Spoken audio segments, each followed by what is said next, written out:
Et le fait de pousser cette maillard en fait très fort, très vite, c'est qu'on arrive sur des goûts qui sont limite métalliques, tu vois, un fumé très puissant sans fausser la cuisson. Bonjour Gislain, j'espère que tu te portes bien.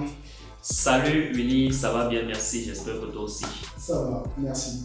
Alors aujourd'hui tu veux nous parler de cuisine ou plutôt de cuisine africaine si j'ai bien compris. Tout à fait. Aujourd'hui, j'aimerais te parler de cuisine africaine, mais surtout d'un jeune cuisinier qui a su rebondir de la plus belle des manières après un malheureux échec au concours Top Chef. Tu sais, le célèbre concours de télé-réalité culinaire diffusé par la chaîne M6 en France. Oui, Top Chef, je connais bien. Mais attends, tu m'apprends qu'il y a aussi la cuisine africaine à ce concours. Moi je pensais qu'il était réservé uniquement à de la haute gastronomie. Mais attends, qui a dit que haute gastronomie et cuisine africaine ne faisaient pas bon ménage? La haute gastronomie se caractérise par une préparation méticuleuse et une présentation soignée de mets en général à des prix relativement élevés. Le terme est souvent associé à la cuisine française qui, disons-le, fait office de référence à l'échelle mondiale, mais qui se décline également à d'autres types de cuisine, notamment des mets de pays africains. C'est vrai ce que tu dis. Quand je vois certains restaurants proposer des burgers à une vingtaine d'euros, je me dis effectivement que toute cuisine peut être de la haute gastronomie du moment où elle est chère. Ah, toi et tes éternels raccourcis, décidément. J'ai certes dit que le prix était relativement élevé, mais la haute gastronomie englobe bien plus de critères. C'est d'ailleurs avec l'intention de magnifier ces critères de distinction culinaire qu'a été créé en 1926 le célèbre système d'étoiles Michelin. Ah, à ce sujet, Gislain, dis-moi, c'est quoi l'étoile Michelin? Excellente question. L'étoile Michelin est une récompense pour les restaurants qui proposent une cuisine de qualité publiée dans les célèbres guides rouges du fabricant de pneus Michelin.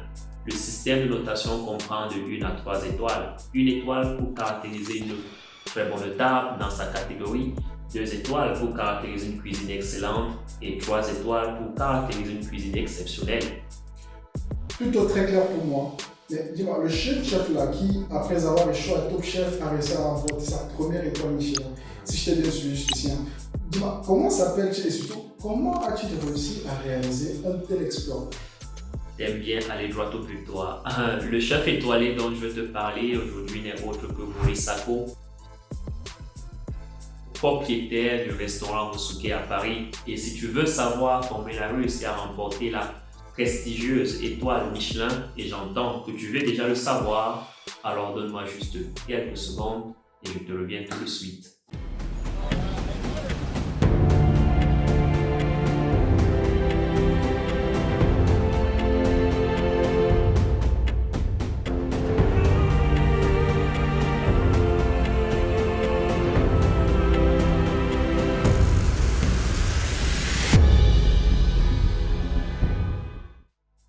Le sourire et le charme du plus jeune ambassadeur de la gastronomie africaine n'ont fait que briller malgré les confinements et les mesures de sécurité strictes imposées au restaurant par le gouvernement français du fait de la Covid-19. Maurice Sacco, propriétaire et chef du restaurant Mosouké à Paris, a été honoré par le guide Michelin 2021 d'une étoile en reconnaissance de ses talents culinaires. Le chef, à l'âge de 28 ans, a obtenu sa première étoile Michelin 4 mois seulement après l'ouverture de son premier restaurant. L'étoile Michelin est la plus haute distinction internationale qui récompense la crème de l'industrie culinaire. Cette prestigieuse récompense représente ce que sont les Grammys pour le monde de la musique, pour les Oscars pour le monde du cinéma. Elle est convoitée par des chefs qui, souvent, consacrent l'entièreté de leur vie à essayer de gagner une étoile en reconnaissance de leur carrière. Cependant, il faut noter que certains chefs étoilés, à l'instar de Antoine Westermann ou Alain Senderens, épuisés par le stress induit du fait de vouloir conserver leurs étoiles, ont fini par demander au guide de les leur retirer. Car il faut noter que contrairement aux Grammys ou aux Oscars, il faut batailler jour après jour pour conserver les étoiles acquises. Maurice Sacco a été révélé au monde lors du concours Top Chef de M6 de 2020. Cette émission de télé-réalité oppose des chefs professionnels les uns aux autres et a servi de plateforme pour lancer des carrières culinaires réussies. Cependant, elle ne récompense pas nécessairement le meilleur chef, car une mauvaise journée en cuisine pourrait voir le cuisinier le plus impressionnant se faire éjecter de la compétition. Avant la compétition, Mori avait déjà eu l'idée de son restaurant le Mosouké, dérivé de son nom Mori, et de Yasuke, le légendaire esclave africain à s'être hissé au premier rang au Japon au titre de samouraï. Cela montre la détermination et la créativité, ainsi que la vision qui animait déjà le chef en devenir à l'époque. Lors de la compétition, son style audacieux et créatif impressionnait fortement les juges. Sa cuisine était influencée par ses origines africaines, le tropisme japonais et les bases techniques françaises acquises au cours d'années d'expérience sous la direction de chefs 2 étoiles. Maury ne considérait pas Top Chef comme quelque chose qu'il devait gagner par tous les moyens. Il y a vu l'occasion de présenter ses créations devant le jury composé de chefs 2 et 3 étoiles Michelin et de gagner également en notoriété en préparation du lancement de son restaurant. Ainsi, tel un scientifique fou, il a pris des risques et inventé des plats qui ont stupéfié les palais des juges et a été l'un des participants les plus appréciés. Cependant, il a été éliminé mais avait obtenu de précieux conseils sur la façon de composer les ingrédients, d'équilibrer le goût et d'harmoniser les proportions pour une meilleure expérience culinaire.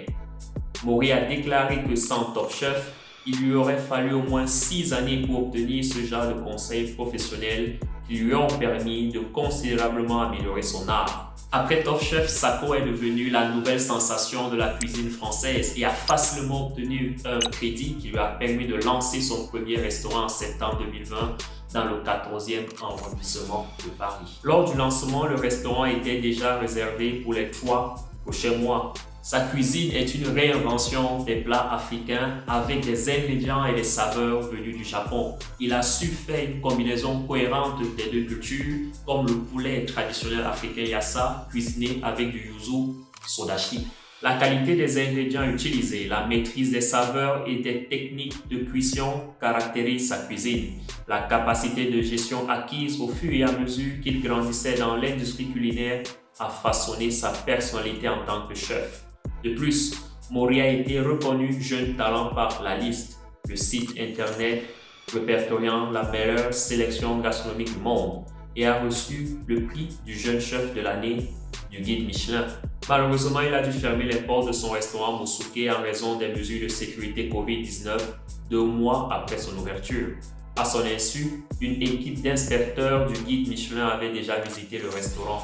Pour rappel, Michelin note des restaurants pour le confort et la qualité sur la base de plusieurs critères depuis 1926. Le 18 janvier 2021, Maury a reçu une étoile Michelin qui indique une cuisine de haute qualité et que le Mosuke vaut le détour. Les inspecteurs ont été séduits par son picanha de bœuf, sauce matée au tamarin. Ils ont également reconnu son style accompli et sa technique supérieure. La réception de l'étoile Michelin représente la qualité du chef. Désormais, Maury n'a plus à prouver son style unique qui place la cuisine africaine au centre. L'étoile indique qu'il doit surpasser les attentes qui vont avec. Alors Willy, que penses-tu finalement de cette histoire concernant Maury Sako? Écoute, je pense que je vais déjà essayer d'inviter madame au restaurant Mosuke à Paris, histoire de déguster un bon plat de picanha de bœuf, sauce matée au tamarin. Tu n'as encore rien vu, il faut t'y prendre dès maintenant. Hein. À ça, vu le rythme des réservations, avec un peu de chance, je vais pouvoir avoir une table d'ici, disons, quelques mois. Mais bon, de nouveau, Ghislain, je te dis merci pour tout ce que tu nous apprends sur cette chaîne. Dis-moi, quand est-ce qu'on se voit pour une nouvelle histoire à propos d'une personne noire qui, comme Maury Sako, a signifié le statut? Ah, je crois qu'on fait bien les choses, c'est déjà prévu. Sinon, d'ici là, tu sais ce qu'il te reste à faire. Tu peux déjà consulter également d'autres articles qu'on a sur le site internet www.kassa.com. Et si toi, comme lui, tu as apprécié cette vidéo, alors tu sais ce qu'il te reste à faire, n'est-ce pas? Tu t'abonnes sur la page. Et également, tu peux laisser un commentaire pour me dire ce que tu as pensé de cette histoire aussi. N'oublie pas, tu peux partager aussi cette vidéo à tous ceux que tu penses pouvoir intéresser avec ce genre de sujet. D'ici là, je te souhaite de passer une bonne journée et je te demande de défier le statu quo. Allez, ciao!